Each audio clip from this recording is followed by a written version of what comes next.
শুভ নববর্ষ, হ্যাপি পয়লা বৈশাখ।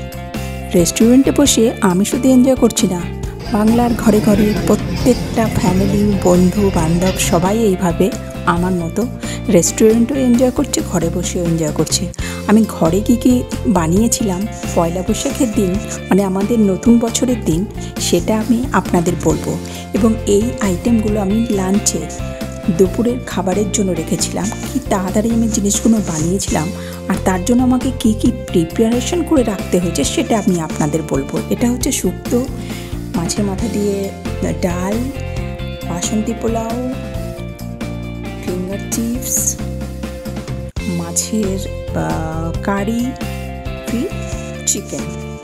এবার আমি কি করেছিলাম, মর্নিংয়ে আমি মাছটা ভেজে রেখেছিলাম। বাসন্তী পোলাও, এটা হচ্ছে কোহিনুর বাসমতি রাইস, এটা অনেক লম্বা হয়, এটাকে আমি বয়েল করে রেখেছিলাম সুগার, সল্ট অ্যান্ড কিশমিশ দিয়ে।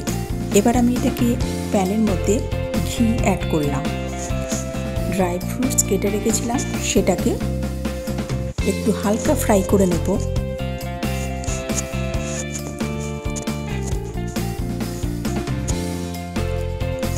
কোহিনুর রাইসটা সত্যি যেভাবে অ্যাড দিয়েছে সেটা একদম পারফেক্ট, এত লম্বা হয় আর দেখতে এত সুন্দর হয়।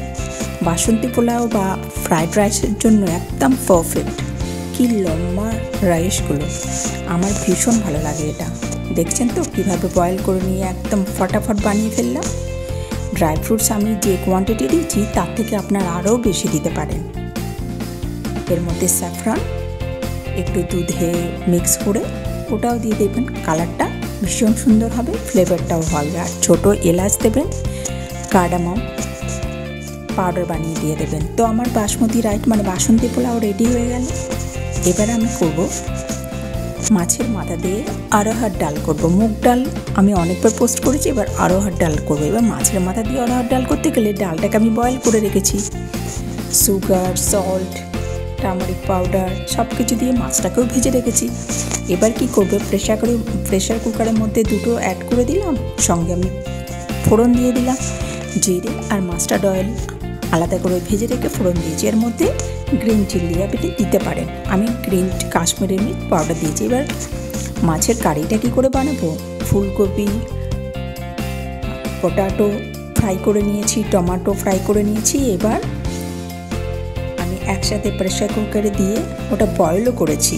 মাছটাকে আমি পরে অ্যাড করে একটা সিটি দিয়ে নামিয়ে নিয়েছি। হয়ে গেল ফটাফট মাছের ঝোল। এবার পটাটোটা পাতলা স্লাইস করে ওর মধ্যে হালকা salt and corn starch add করে ভালো করে মাখিয়ে ওটা ফ্রাই করে নিলাম। এবার আমি চিকেনটা বানাবো। চিকেনের জন্য চিকেন দো পেঁয়াজ, তো চিকেন দো পেঁয়াজ চিকেনটাকে আমি ম্যারিনেট করে রেখেছি। সেটা দই, কাশ্মীরি মির্চ পাউডার, ব্ল্যাক পেপার, সল্ট। এবার আমি পেঁয়াজটাকে ভেজে নিয়েছি, অনিয়নটাকে ভেজে নিয়ে চিকেনটা অ্যাড করে দিয়েছি। এবার ভালো করে কষে নিয়েছি। আমার ডিশ পুরো রেডি হয়ে গেছে। সুইট ডিশ আমরা সকালে খেয়েছি, এখানে আমি কোল্ড ড্রিঙ্কস রেখেছি, তার সঙ্গে রুয়াবজা রেখেছি।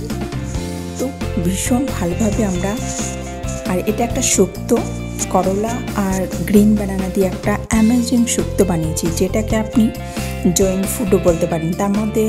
তার মানে জৈন ফুডের ব্যাপারে পরে এক্সপ্লেন করব। এখন কিভাবে আমি প্লেটটাকে সার্ভ করেছি সেটা দেখুন। এটা হচ্ছে মাছের মাথা দিয়ে ডাল, রুয়াবজা, ওটা ফেভারিট হচ্ছে আমার। এটা শুক্তো, এটা মাছের কারি বা ঝোল, আর এটা চিকেন দো পেঁয়াজা। এর সঙ্গে আমরা মিষ্টি খাই না, মিষ্টি দই আর মিষ্টি পরে খাবো, এটাই ভালোভাবে এনজয় করি। ফ্রেন্ডস, পয়লা বৈশাখ স্পেশাল ভিডিওটা যদি আপনাদের ভালো লাগে আমার চ্যানেলটাকে তাড়াতাড়ি সাবস্ক্রাইব করে ফেলুন। Bye bye.